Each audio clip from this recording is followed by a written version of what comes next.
very important. Okay. Now, when we use the local anesthesia, everybody knows about almost the theoretical part about local anesthesia. I'm just going to in few very salient features. The examiner might ask you, what is the local anesthesia you are using? So you will say, sir, I will be using lignocaine. Okay. The other students will say, sir, I will be using xylocaine. The third student might say, sir, I will be using lidocaine. Okay. But students keep it in mind, lignocaine, lidocaine and xylocaine, they are the same drugs. Okay. So the examiner sometime might confuse you for all these things. So you have to be very particular about like what is the drug you are using. So you can say lignocaine, lidocaine, xylocaine. Don't confuse with the examiner's questions. Okay, very, very important. Then what is the classification? Again, I am not going in details. It is very well described in your Malamud or Monims, but they are divided as the ester and the non-ester derivatives. Ester, like benzocaine and para-aminobenzoic acid.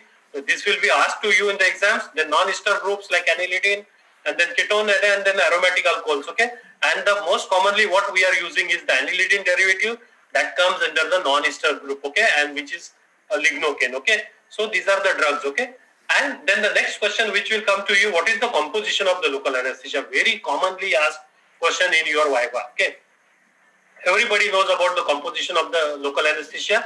It is lignocaine hydrochloride, 2% weight by volume. Now, what do you mean by 2% weight by volume? 2% weight by volume means the 100 ml of the solution will have 200 milligrams of the local anesthetic solution. So 1 ml of the solution will have 20 milligrams of the lignocaine. Okay, this is what we call it as a 2% weight by volume. Okay, then it will have the local anesthetic with adrenaline. Like 1 in 1 lakh is the concentration which is usually used in our dental extractions. The purpose of adding the adrenaline is to decrease the area of the bleeding at the time of procedure and to increase the perception or the absorption rate of the lignocaine. Okay, because lignocaine is usually fastly absorbed by the body if you add the adrenaline. So it is always, unless the patient is not having any medically compromised condition or it is not indicated by the physician, in most of the patients we use the lignocaine with adrenaline. Okay, and then the other things which are added are sodium metabisulfite, then methyl paraben and the sodium chloride, which to make the solution isotonic in nature. So this is usually the composition of local anesthesia, and you might be asked, and out of this, the methyl paraben is one of the most important preservative which is added into this and which will be having the problems of the hypersensitivity. Okay. Now you can see these two diagrams on this picture. The one is a vial and the another one is the cartridge. Okay. The vial, usually whatever the content I told you is 1 ml of the lignocaine will be having all this content what I described in my previous slide. Okay. The vial usually comes in a 30 ml of a vial will be having a 30 ml of the lignocaine solution. Okay. And there are different companies which produce this particular drug. What is the most important thing is vial is always used for the vial is always used for the multiple uses. Okay, you can every time take the local anesthetic solution, fill it in the syringe, and then you can use it. Okay, the most important thing, what is the precaution you are supposed to take is you have to sterile the cork of that particular vial with the help of a spirit swab, or you can use a sterilium to do the proper sterilization when you are inserting the needle, wide bore needle to aspirate the local anesthetic into the syringe. Okay, very, very important. We have to follow the proper sterilization and asepsis protocol also. The best method of administering the lignocaine is use of the cartridges. Okay, because the cartridge is having a defined volume of the drug. Okay, now there are different companies. If you can see on the diagram on the screen, this is the cartridge which is manufactured by one of the companies where it is the solution is 1.7 ml. You can appreciate here. But what the cartridges which are available in India, they have 1.8 ml of the solution. Okay, and this is a precise method of administration of the local anesthetic agent to the patient. Okay, you will not go for the much and more amount of the solution because the precise amount of the local anesthetic is presented here. Now say 1.8 ml of the lignocaine will be having about 36 milligrams of the lignocaine solution in this particular cartridge. Okay, and you know the maximum doses with adrenaline is about 700 milligrams, and without adrenaline is about 540, 550 milligrams. Okay, so we have a lot of scope amongst the overdose or the what we call it as the toxicity of the local anesthesia and the routinely used local anesthetics in our day-to-day practice. Okay, I would like to discuss with you regarding the syringes. Okay, the syringes are available in different sizes, different shapes.